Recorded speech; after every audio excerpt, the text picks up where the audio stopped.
नमस्कार, जय हिंद, जय श्री राम दोस्तों। शिवम चौधरी ऑफिशियल पे आप सबका स्वागत है। आगे बढ़ने से पहले आप सबसे रिक्वेस्ट है, वीडियो को लाइक कीजिए, चैनल को सब्सक्राइब कीजिए, अपनी फ्रेंड्स एंड फैमिलीज के साथ शेयर करना मत भूलिएगा। एक राज था जिस पर सबकी नजरें थी कि आखिर कटप्पा ने बाहुबली को क्यों मारा। ऐसा ही राज आजकल दिल्ली की गलियों में तैर रहा है। हर कोई ये जानना चाहता है कि 14 तारीख की दरमियानी रात फिर जो जज साहब हैं दिल्ली हाई कोर्ट के, उनके घर में हुआ क्या था। ऐसा हुआ था लगभग एक हफ्ते तक पूरा का पूरा सिस्टम जज साहब को बचाने में लगा रहा। ऐसा क्या हुआ कि कोलेजियम बैठा, जज साहब बैठे, अपने ही साथी बैठे, उन्होंने कहा कि आपके घर में कुछ तो हुआ है, उसे बाहर नहीं लाया जा सकता क्योंकि उससे पूरी की पूरी जुडिशरी पे सवाल खड़ा हो जाएगा। किस तरीके से जुडिशरी में भी एक तबका है, वो नेक्सस बनाकर किस तरीके से स्तंभ जिसके ऊपर हर कोई विश्वास जताता उसे दहाने लगा है। कहीं विश्वसनीयता खराब ना हो जाए, कहीं हम लोगों तक वो सवाल ना पहुंचने लगे, वो हाथ ना पहुंचने लगे, तो आपको बचाना जरूरी है। इसलिए उन जज साहब का ट्रांसफर कर दिया गया। कहां? जहां से वो आए थे। कैसे आए थे? दरअसल कहा यह जाता है ये जज साहब एक बड़े, इनसे जो बड़े जज थे, जो सुप्रीम कोर्ट में एक बहुत या कहें सबसे बड़े ओहदे पे रहे थे, उनके प्रोटेजी हैं, उनके खास थे। जब वो वहां थे, वो बड़े वाले जज साहब जब इलाहाबाद हाई कोर्ट में थे तो उन्होंने इन्हें जज बनाया। जब वो दिल्ली आ गए, सुप्रीम कोर्ट आ गए, तो इन्हें अपने साथ दिल्ली हाई कोर्ट में लिया है। निश्चित तौर पर पहुंच ऊपर तक थी तो सिस्टम का बचाना जरूरी था। लेकिन एक खबर आती है एक हफ्ते बाद, लगभग 21 तारीख को टाइम्स ऑफ इंडिया में, और खबर ये आती है कि जो ये जज साहब हैं, इनके घर के अंदर आग लग गई और लगभग 15 करोड़ रुपए की जो करेंसी है वो जल गई। कोई 15 कह रहा है, कोई 16 कह रहा है, कोई 50 कह रहा है। जितना भी है निश्चित तौर पर जज साहब की इनकम से कहीं ज्यादा है। खबर यह आने लगी कि 5 लोगों का गैंग है, जिसमें एक एडिटर का बेटा, जज साहब, 2 वकील, एक बिल्डर, एक एमएलए, ये सब मिलकर पूरा नेक्सस चलाते थे। टैक्सेशन, कॉन्स्टिट्यूशन, एनवायरमेंट, इन सब के केसों का सेटिंग का खेल कोर्ट के अंदर होता था। ये आरोप लग रहे हैं, कितने सही हैं कितने नहीं, ये निश्चित तौर पर ये कोर्ट तय करेगी, ये इंक्वायरी कमीशन तय करेगी। फिर लोगों ने कहना शुरू कर दिया दरअसल ऐसा कुछ हुआ ही नहीं। अगर ऐसा कुछ हुआ होता तो खबरें बाहर आती। टाइम्स ऑफ इंडिया रूमर फैला रहा है, सुप्रीम कोर्ट ने भी कहा रूमर फैलाना बंद कीजिए। लेकिन अब जो खबरें निकल कर आ रही हैं वो इस घटना की पुष्टि कर रही है। ना ही सिर्फ दस्तावेज बल्कि कुछ ऐसी वीडियोस निकल कर सामने आ रही हैं, बता रहे हैं कि 14 तारीख की दरमियानी रात निश्चित तौर पर जज साहब के घर में कुछ बड़ा हुआ था। उसके बाद कुछ लोगों ने कहना शुरू कर दिया, अरे नहीं नहीं नहीं, वो तो फायर ब्रिगेड के जो हेड है ना, उन्होंने कह दिया गर्ग साहब ने कि वहां ऐसा कुछ नहीं मिला। उसके बाद गर्ग साहब पलट गए। लेकिन अब जो चीजें सामने निकल कर आ रही है वो साफ दर्शाता है कि उस दिन कुछ हुआ था। दरअसल सुप्रीम कोर्ट ने एक इंक्वायरी कमीशन ऑलरेडी गठित कर दिया है, जिस जो पंजाब और हरियाणा हाई कोर्ट के जस्टिस हैं वो, हिमाचल हाई कोर्ट के चीफ जस्टिस हैं वो, साथ ही कर्नाटक हाई कोर्ट की एक जज, इन तीनों की कमेटी को गठित कर दिया गया है। और जो ये पूरी घटना हुई है 14 तारीख की, इसकी इन हाउस इंक्वायरी जो ये बैठाई गई है, अब ये तय करेगी कि क्या भविष्य होगा यशवंत जी का। क्योंकि कोई सिस्टम नहीं है। प्रधानमंत्री से लेकर एक पियोन तक, बड़े से बड़ा अधिकारी हो, बिजनेसमैन हो, बिल्डर हो, अभिनेता हो, रिक्शा चालक हो, प्रधानमंत्री हो, वो कोई घपला घोटाले, उसके लिए कानून है। उसको जेल भेजा जा सकता है, उसको अकाउंटेबल बनाया जा सकता है। लेकिन जज साहब, इनकी अकाउंटेबिलिटी का कोई कानून नहीं है, सिर्फ इन्हें किया जा सकता है, जो लगभग असंभव। कोई भी जज को पार्लियामेंट उपयोग नहीं आ पाया तो लगभग असंभव है कि कोई जज को किसी मतलब उसके जो काले कारनामे हैं उसके लिए हटा सके या उसका अकाउंटेबल बनाया जा सके। कोलेजियम कहता है इन हाउस इंक्वायरी चाहिए, वो हो रही है। वो पब्लिक प्रेशर के अंदर, वो पब्लिक दबाव के अंदर हो रही है। अगर होनी होती तो ये जो इंक्वायरी कमेटी है ये 15 तारीख को बैठ रही थी। वो इंक्वायरी कमेटी अब क्यों बैठ रही है? अब क्यों कहा जा रहा है कि यशवंत साहब से उनका पूरा का पूरा कार्यभार छीन लिया जाए, उन्हें नया काम असाइन ना किया जाए? साथ ही दिल्ली हाई कोर्ट के चीफ जस्टिस ने भी उनसे कुछ सवाल पूछे, जिसका एक रिस्पॉन्स यशवंत साहब ने दिया, उसकी कॉपी भी आगे दिखाऊंगा। तो ये दर्शाता है पब्लिक प्रेशर के अंदर सिस्टम थोड़ा हिला है। लेकिन क्या वो इतना हिल पाएगा कि न्याय मिल पाएगा? योगी आदित्यनाथ ने जो यूपी में करके बताऊंगा क्या बड़ा जो कारनामा ने यूपी के अंदर किया, वही ये कोलिजियम सिस्टम कर पाएगा? संभावनाएं कम है। अगर होता, अगर कोलिजियम सिस्टम इतना ही अकाउंटेबल होता तो ये जज साहब आज यहाँ होते ही ना। इनके ऊपर एक संभावली शुगर मिल है, उसका 150 करोड़ रुपए का जो लोन का केस चल रहा है, जिसके अंदर ईडी और सीबीआई है। संभावली शुगर मिल है एक गाजियाबाद के अंदर, 150 करोड़ का लोन लिया था मिल ने, ये कहते हुए किसानों करेंगे। उसके बाद किसानों की मदद के नाम पर लिया हुआ लोन, उसका गबन कर लिया गया। जो 10 लोग हैं जिनके ऊपर एफआईआर हुई है, उसमें ये जज साहब भी है, क्योंकि जज बनने से पहले एग्जीक्यूटिव डायरेक्टर थे। ईडी है, सीबीआई है। जब जांच इस केस होने लगी तो सुप्रीम कोर्ट ने कहा नहीं नहीं, जांच की कोई जरूरत नहीं। दरअसल जिस पैनल ने सुप्रीम कोर्ट के ये कहा था कि जांच की जरूरत नहीं है, उसमें इन्हीं के वो बॉस थे जो ये उन्हें पहले इलाहाबाद हाई कोर्ट और वहां से दिल्ली लेकर आए थे। उन्हीं के कारण वो केस आगे नहीं बढ़ पाया था। लेकिन अब इंक्वायरी कमीशन पब्लिक प्रेशर में होने लगा है। अब सामने निकल कर आ रहे हैं दिल्ली के जो पुलिस कमिश्नर है, उन्होंने जो वीडियो और फोटो सार्वजनिक की, उससे साफ है कि 14 तारीख की दरमियानी रात उनके घर पर निश्चित तौर पर पैसों में आग लगी थी। ये वो फोटो है जो पुलिस कमिश्नर की तरफ से जारी किया गया है कि किस तरीके से नोटों के अंदर आग लगी हुई है। उसकी फोटो आप देख सकते हैं। उसके बाद एक वीडियो जो साझा की गई है,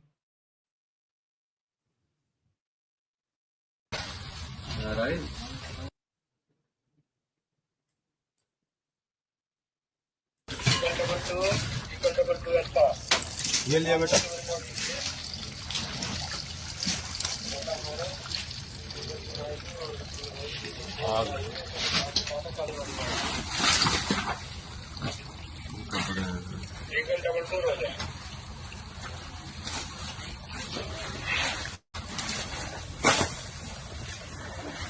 करना फिर लाइट इसको ये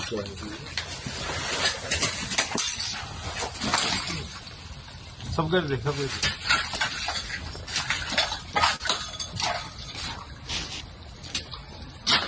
दे ये भी लिया। महात्मा गांधी में आग लग रही है भाई, वहां लिया।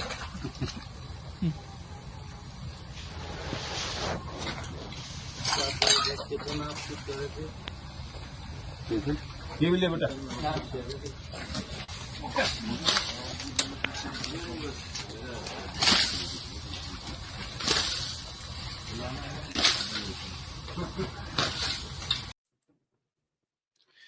वीडियो साफ दर्शाता है कि किस तरीके से नोटों के अंबार में आग लगी हुई है। साफ अधजले नोट वहां पर दिखाई दे रहे हैं। तो जो भी ये कह रहा है कि वहां पर पैसे नहीं थे, जज साहब खुद कह रहे हैं, जिन्होंने अपना रिस्पांस दिया है दिल्ली हाई कोर्ट में, वो ये कह रहे हैं कि उस दौरान, उस रात, जिस दिन रात लगी, वो नहीं थे। उनकी बेटी और उनकी माँ घर में थी। और जिस कमरे में आग लगी है वो पब्लिक के लिए ओपन है, वहां स्टाफ भी जा सकता है, कोई भी जा सकता है। और वहां पर मैं पैसा रखूंगा, इतना बेवकूफ मैं नहीं हूं। यहां पर जो पैसा रखा गया, जिस दिन आग लगी, उसके बाद जब मैं आया मध्य प्रदेश, मैं और मेरी बीवी मध्य प्रदेश गए हुए थे, जब मैं आया मैंने इस कमरे को देखा तो वहां पर कोई भी नोट नहीं था। अब ये करेंसी नोट की जो रही है, इस पे वो सवाल उठा रहे हैं। तो साफ दर्शाता है कि किस तरीके से अपने आप जाने का है। और ये वीडियो किसी ने ऐसे हवा में किसी ने अपलोड नहीं कर दी, पुलिस कमिश्नर की तरफ से जारी की गई है। तो ये दर्शाता है कि किस तरीके से वहां पर नोट थे, वो जले थे। अब सवाल का जवाब ये देना है जज साहब को, वो पैसा किसका था? क्या वो पैसा बिल्डर का था? क्या वो उनका था? क्योंकि जज साहब पहले भी कई केसों में जो अब कई केस ऐसे निकल कर आ रहे हैं जिन पे जज साहब के, जो एक तरीके से कह सकते हैं कि उनकी जो कार्य प्रणाली है, उस पर सवाल उठ रहा है। किस तरीके से आम आदमी पार्टी के 3 केस उनके पास पहुंचे थे, जिसमें सत्येंद्र जैन का मनी लॉन्ड्रिंग का केस था, उसमें राहत मिल गई थी। किस तरीके से शिबू सोरेन, जो हेमंत सोरेन के पिता हैं, उनके खिलाफ लोकपाल की जो जांच होनी थी उसको रोक दिया गया था। उसके बाद संभावली शुगर मिल का खबर मैंने आपको दी। ऐसे कई सारे केस हैं जो इनके ऊपर उठ रहे हैं। लेकिन क्या एक्शन लिया जाएगा? क्या सिर्फ स्थानांतरण कर छोड़ दिया जाएगा? क्या सिर्फ ये कह दिया जाएगा कि ठीक है, आपको कोई नया केस नहीं देंगे? क्या इतने से आपने जो पूरा करप्शन किया, या कहां से ये बेनामी पैसा आया, आय से अधिक जो संपत्ति है, उसका जो केस है, उससे आपको राहत मिल जाएगी? देखिए, ये तो निश्चित मानकर चलिए कि वर्मा साहब कोई इस्तीफा नहीं देने जा रहे, क्योंकि अगर वो इस्तीफा देंगे तो जो इम्यूनिटी जज के तौर पर उन्हें मिली हुई है, खासकर जो सुप्रीम कोर्ट और हाई कोर्ट के जो जजेस के तौर पर उन्हें मिली हुई है, मुझे उसके बाद वो एक आम नागरिक हो, और उसी तरीके से इनके ऊपर सारे के सारे जो केसेस हैं वो आगे। इसलिए जज साहब निश्चित तौर पर ये मानकर चलिए इस्तीफा तो नहीं देने जा रहे, लेकिन हाँ, अब कानून में वो लूप होल ढूंढ लिए गए हैं जिसके कारण शायद जज साहब बच। थोड़े दिन में खबर आएगी कि क्लीन चिट मिल गई है, 3 सदस्य पैनल या फिर जो कहीं आगे कोर्ट में कुछ चलता है या कोई प्रोसीडिंग होती है, कोई एजेंसी है, कोई कमिटी है, उसके द्वारा उन्हें राहत भी प्रोवाइड कराई जा सकती है। उसका कारण है सेक्शन 65A। दरअसल सेक्शन 65 कहता है कि जिस डिवाइस से वो बनी है वो एविडेंस है।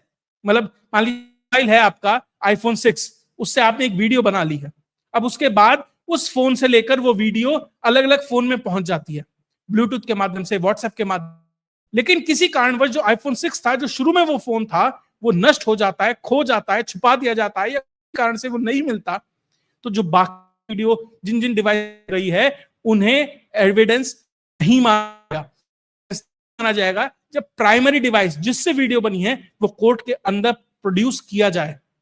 इसी कारण से जो अकबरुद्दीन ओवैसी हैं गए थे, क्योंकि कोर्ट के अंदर जो प्राइमरी डिवाइस वो नहीं कराया गया था, जिससे वो वीडियो बनी थी, जिसमें उन्होंने 15 मिनट का जो है कि 15 मिनट के लिए पुलिस हटा दीजिए तो बच जाएंगे, इसकी वजह से वो बच गए थे। अब इसीलिए जिस दिन ये सारी की सारी वीडियोग्राफी कराई जा रही थी, उस दिन सारे के सारे सीसीटीवी हो, जो जो लोग वहां वीडियो बना रहे थे सबसे वो वीडियो डिलीट कराई गई, ऐसी खबरें हैं। अब देखना यह है कि जो ये वीडियो आ रही है क्या ये प्राइमरी डिवाइस से है या ये सारी की सारी सेकेंडरी डिवाइस है और प्राइमरी डिवाइस सारे नष्ट कर दिए गए हैं या छुपा दिए गए हैं, हटा दिए गए हैं। अगर ऐसा होता है तो इस वीडियो का कोई तथ्य नहीं रह जाएगा, ये कोई एडमिसिबल नहीं रहेगा किसी भी कोर्ट ऑफ लॉ के अंदर, किसी कमीशन के अंदर, इंक्वायरी कमीशन के अंदर। इसलिए देखना जरूरी है कि ये प्राइमरी डिवाइस था कि ये सेकेंडरी डिवाइस था। लेकिन ये वीडियो दर्शाती है, क्योंकि ये पुलिस कमिश्नर के यहां से आई है, तो ये दर्शाती है कि ये निश्चित तौर पर उस दिन उस घर के अंदर वो पैसा था और उसके अंदर आग लगी थी, और वहां पर जैसा एक वीडियो में एक व्यक्ति कह रहा है कि जी जल रहे हैं, मतलब नोट जल रहे हैं, तो ये निश्चित तौर पर ये दिखाई दे रहा है। अब सवाल जुडिशरी पे है कि जो शर्मा को भारत में बिगाड़ने के लिए जिम्मेदार मानते हैं, तो क्या जुडिशरी बिगाड़ने के लिए, जुडिशरी का नाम खराब करने के लिए इन जज साहब को अकाउंटेबल ठहराएगी या नहीं ठहराएगी, या योगी आदित्यनाथ से कहीं वो कोई सीख लेगी या नहीं लेगी? कारण किस तरीके से अभिषेक प्रकाश नाम के एक आईएएस अधिकारी 2006 बैच के, उन्होंने एक सोलर कंपनी से 5% की कमीशन मांग ली, वो खबर पहुंच गई, कंपनी ने जाकर उसकी शिकायत कर दी, किस तरीके से उन्हें निलंबित कर दिया गया, उनके ऊपर अतिरिक्त जांच बैठा दी गई। खबर यहां तक है कि उन्हें मुख्यालय छोड़ने पर भी उनकी रोक लगा दी गई है। अभी जमीन अधिग्रहण में 20 करोड़ रुपए की रिश्वत का एक और मामला उनके ऊपर लाद दिया गया है। आय से अधिक संपत्ति की जांच उनके ऊपर बिठा दी गई है। योगी आदित्यनाथ पिछले 8 साल में लगभग 11 आईएएस अधिकारियों को नाप चुके हैं। तो क्या वो अकाउंटेबिलिटी जो योगी आदित्यनाथ जैसा नेता कर रहा है, जो योगी आदित्यनाथ के लिए मशहूर है कि भैया वो तो ब्यूरोक्रेसी के हाथ से ही चलता है, ब्यूरोक्रेसी पे ही विश्वास जताता है, जब वो जो कहा जाता है कि जिस ब्यूरोक्रेसी के बलबूते सरकार चल रही है, अगर वो उन्हें दंडित करने से नहीं डर रहा, अगर वो सोचता है कि सही के सही साथ सही और गलत के साथ गलत होना चाहिए, वो उसी तरीके से न्याय कर रहा है, तो क्या ये जिम्मेदारी उन न्यायमूर्तियों की नहीं बनती जो अपने आप को न्यायमूर्ति कहलाते हैं, जो इस बात से नाराज हो जाते हैं कि कोर्ट में वकील ये ना कहें मिलॉर्ड, अगर ये शब्द ना कहे जाएं तो उनकी फाइलें फेंक दी जाती हैं, उनको किस तरीके से कोर्ट के अंदर अपमानित किया जाता है, उनके केसेस में एडवर्स जजमेंट तक आ सकते हैं, ये संभावनाएं रहती हैं। इसलिए वकील बहुत ध्यान रखते हैं कि जज साहब को मिलॉर्ड कहा जाए, जज साहब के लिए अच्छी अच्छी शब्दों का इस्तेमाल किया जाए। तो निश्चित तौर पर ये वीडियो एविडेंस, ये इंक्वायरी कमेटी, ये फोटोज, ये एक्सप्लेनेशन अगर दिया जा रहा है, अगर तो निश्चित तौर पर 14 तारीख को कुछ तो हुआ था। अब सवाल यह है वो पैसा किसका था? अगर जज का नहीं था, किसी और ने लाकर जज के यहां रखा था, तो कौन था वो? दरअसल अब ये कॉन्स्पिरेसी थ्योरी बुनी जा रही है कि दरअसल पैसा जज साहब का था ही नहीं, वो जानबूझकर वहां पर लाकर रखा गया है। पूरा पूरा लेफ्ट विंग मीडिया इस चीज को बढ़ा रहा है ये दिखाने के लिए कि भैया ये कॉन्स्पिरेसी थ्योरी इसलिए बुनी गई ताकि जुडिशरी को अकाउंटेबल बनाकर एनजीएसी लाने का रास्ता साफ किया जा सके केंद्र सरकार की तरफ से।